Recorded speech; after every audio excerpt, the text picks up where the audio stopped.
kalau memerdekakan 1000 orang budak, sedangkan duduk di majelis ilmu, duduk di majelis taklim itu lebih utama, itu lebih mulia daripada memerdekakan 1000 orang budak.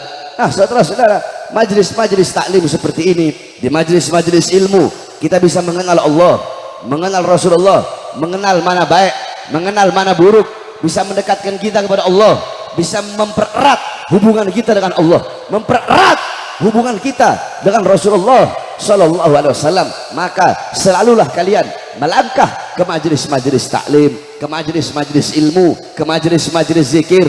Jangan sampai engkau punya kaki enggan untuk melangkah ke majelis-majelis seperti ini. Saudara-saudaraku sekalian yang dimuliakan oleh Allah Subhanahu wa taala, para ulama, para kiai, para ustadz, para habaib, beliau-beliau pewaris Nabi Muhammad, penyambung lidah Nabi Muhammad, beliau-beliau penerus perjuangan Nabi Muhammad. Jangan engkau jauh juga dari para ulama, jangan engkau jauh dari para ustadz, jangan engkau jauh dari para kiai, jangan jauh dari para habaib. Ikuti beliau-beliau, cintai beliau-beliau, jadikan beliau-beliau sebagai teladanmu, uswahmu, gutwahmu. Almar'u ma'aman ahab. Kelak seseorang akan dikumpulkan bersama orang-orang yang ia cintai. Man tashabbaha biqaumin fahuwa minhum.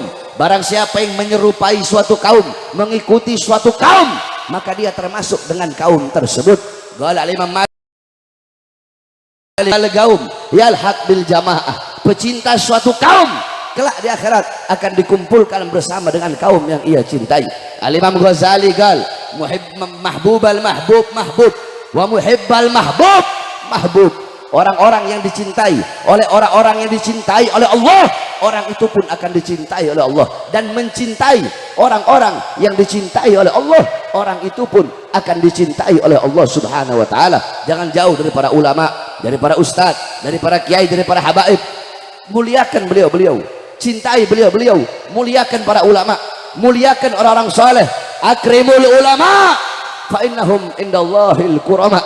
Muliakan para ulama karena beliau-beliau adalah golongan yang mulia, golongan-golongan yang agung di sisi Allah Subhanahu wa taala. Man akrama aliman faqad akramani, faman akramani faqad akramallah, faman akramallah fama'wahul jannah. Siapa orang memuliakan ulama, maka seakan-akan, maka sungguh dia telah memuliakanku. Barang siapa memuliakan orang alim, memuliakan para ustadz, memuliakan para kiai, seakan apa, maka sungguh dia telah memuliakan aku, kata Rasulullah. Barang siapa yang memuliakan aku, maka sungguh dia telah memuliakan Allah. Barang siapa yang memuliakan Allah, maka tempatnya adalah surganya Allah Subhanahu wa taala.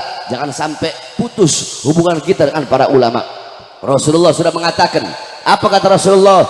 Kun aliman, hei sekalian umatku, jadilah kalian, jadilah engkau ulama, jadilah engkau orang yang berilmu, jadilah engkau orang yang faham agama.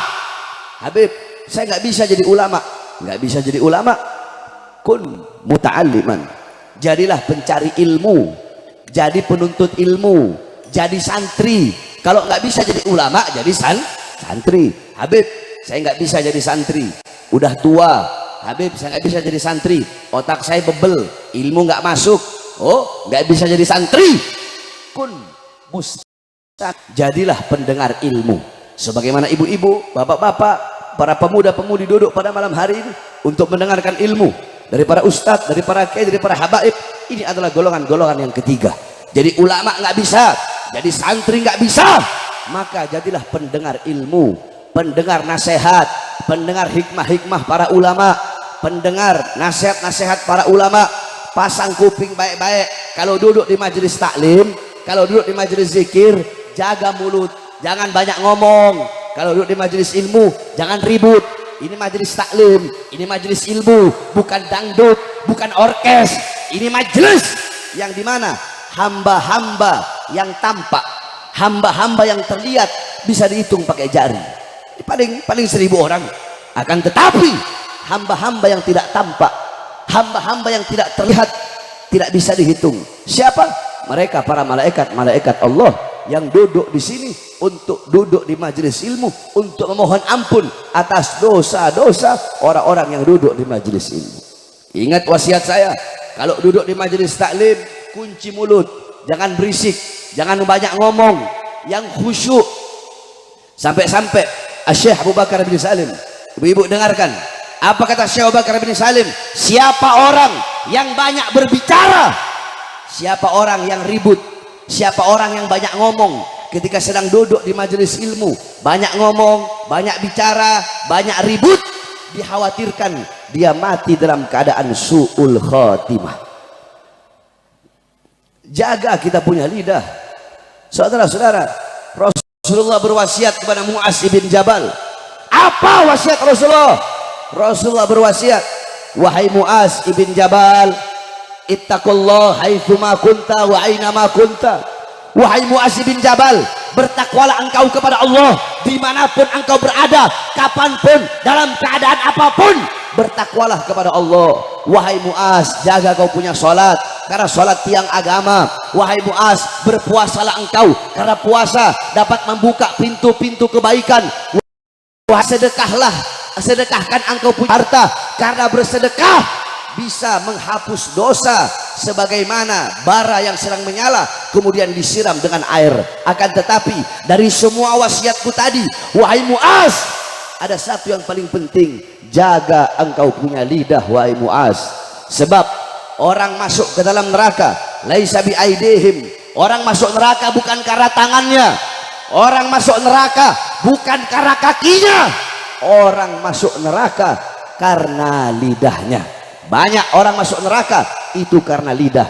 Makanya Rasulullah SAW ketika beliau berdiri depan pintu neraka, Rasulullah menceritakan kepada para sahabat, wahai para sahabat, ketika aku berdiri depan pintu neraka, yang paling banyak aku lihat adalah perempuan dan orang-orang kaya. Pertanyaannya, kenapa perempuan yang paling banyak masuk neraka? Al-Imam An-Nawawi radhiyallahu an, beliau menjawab, jawabannya dua. Yang pertama, karena syariatnya perempuan jumlahnya lebih banyak daripada jumlah laki-laki, sehingga yang paling banyak juga masuk ke dalam neraka itu adalah perempuan. Perempuan sedikit masuk surga. Kenapa? Karena di surga, kata Imam Nawawi, Allah telah menyiapkan banyak para bidadari-bidadari. Bukan berarti sedikit juga, sedikit waktu di akhirat itu, sedikit di akhirat itu sangat banyak, saudara-saudara. Satu hari waktu di akhirat itu, satu hari aja waktu di akhirat sama dengan 500 tahun apa waktu kita di bumi. Satu hari akhirat. Jadi sedikitnya akhirat itu banyak. Nah, kenapa paling banyak masuk neraka? Itu adalah perempuan. Sengaja saya bahas ini karena di sini banyak para perempuan. Sebab, ayo ibu-ibu jawab ya. Yang suka yang paling banyak ghibah siapa? Perempuan berlaki-laki. Yang paling apa? Yang suka paling banyak fitnah siapa? Perempuan. Perempuan bangun tidur belum makan udah gibahin tetangganya, ngomongin tetangganya, gosipin tetangganya, apa aja digosipin sama perempuan-perempuan zaman sekarang gitu. Ya, makanya jaga engkau punya lidah. Sebab orang masuk neraka paling banyak dikarenakan lidahnya. Ibu-ibu, pakai cincin di jari kelingking itu hukumnya sunnah. Di jari kelingking. Pertanyaannya, kenapa pakai cincin di jari kelingking itu hukumnya sunnah? Rasulullah SAW ketika beliau mau pakai cincin, ibu-ibu, ketika beliau mau meletakkan cincin di tangan suci beliau, si telunjuk berkata, ya Rasulullah, akulah yang paling pantas untuk dikenakan cincinmu, karena aku tasyahud, aku isyarat la ilaha illallah. Ketika orang mengucapkan tahlil atau mengucapkan syahadat, pasti isyaratnya adalah aku. Jari tengah berkata, ya Rasulullah, aku yang paling panjang, aku yang paling tinggi dari semua jari, aku lebih berhak dan lebih pantas untuk dikenakan cincinmu ya Rasulullah. Jari manis berkata, jempol berkata, ya Rasulullah, aku yang paling besar dari semua, akulah yang paling pantas untuk dikenakan cincinmu ya Rasulullah. Jari manis berkata, ya Rasulullah, aku lebih besar dari kelingking. Walaupun aku tidak lebih tinggi dari jari tengah, aku tidak lebih mulia dari jari telunjuk, aku tidak lebih besar dari jari, lebih besar dari jari kelingking. Nah, dari semua 5 jari, jempol ngomong, jari telunjuk ngomong, jari tengah ngomong, jari manis ngomong, kelingking nggak ngomong. Kelingking cuma diam. Karena diamnya kelingking, karena itulah Rasulullah memilih memasukkan cincinnya, khatamnya pada jari kelingking, karena kelingking diam, enggak banyak ngomong. Saudara-saudara sekalian,